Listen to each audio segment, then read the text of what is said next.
অনেকটা পথ পাড়ি দিয়ে চলে আসলাম নিজের বাড়িতে। Hello everyone, welcome to my another blog. আমার ছোট্ট একটা মিনি ব্লগে আপনাদের সবাইকে ওয়েলকাম জানাচ্ছি। কেমন আছেন সবাই? আশা করি সবাই ভীষণ ভালো আছেন। এই তো আমি বাড়িতে চলে আসছি। এটা হচ্ছে আমাদের পুরান বাড়ির রাস্তা। পুরান বাড়িতে যাওয়ার জন্য এই রাস্তাটাই আমরা ব্যবহার করি। রাস্তাটা একটু খারাপ, এখান দিয়ে বাইকটা নিয়ে আসতে একটু প্রবলেম হচ্ছে। জানিনি তো, বর্ষাকাল আর কিছুদিন পরপরই বৃষ্টি আসে, সেজন্য একটু কাদা কাদা হয়েছে। যাই হোক, বাড়ি নিজের বাড়ি যেমনই হোক না কেন সেটাই অনেক অনেক ভালো নিজের কাছে।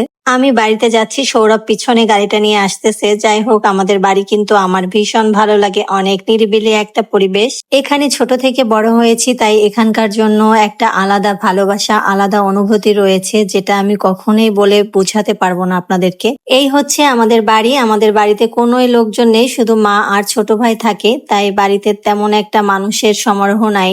গ্রামের পরিবেশই আলাদা। দেখেন তো আকাশটা কত সুন্দর, অনেক সুন্দর। আমার মনে হচ্ছে আকাশের দিকে তাকিয়ে থাকি।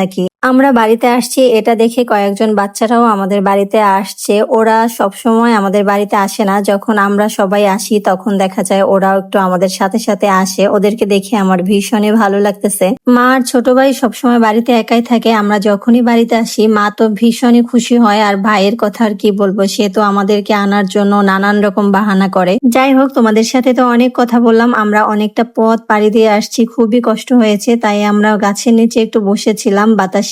বাড়িতে আসলে গাছতলায় বসে থাকতে ভীষণ ভালো লাগে। এদিকে আমি হচ্ছে গলায় ওড়নাটা পেঁচিয়েছিলাম বাইকে বসে, তখন কি যেন একটা হয়েছে, গলা দিয়ে মুখ দিয়ে একদম লাল লাল র্যাশ র্যাশ হয়েছে। জানি না এগুলো কি হয়েছে, এগুলো নিয়ে একটু টেনশনে রয়েছি। এগুলো কি লাগছে আমি নিজেও বুঝতে পারতেছি না। এদিকে দেখো, সৌরভ হচ্ছে এখানে বসে আছে। আমাদের কত সুন্দর পুঁইশাক হয়েছে, যেগুলো দেখে আমার মনটা তো একদমই ভরে গিয়েছে। এগুলো তো খাবোই খাবো। তো চলো আজকের মতো এখানেই বিদায় নিচ্ছি। সবাই ভালো থেকো, সুস্থ থেকো। ভিডিওটা ভালো লাগলে লাইক কমেন্ট শেয়ার করে পাশে থেকো। টাটা।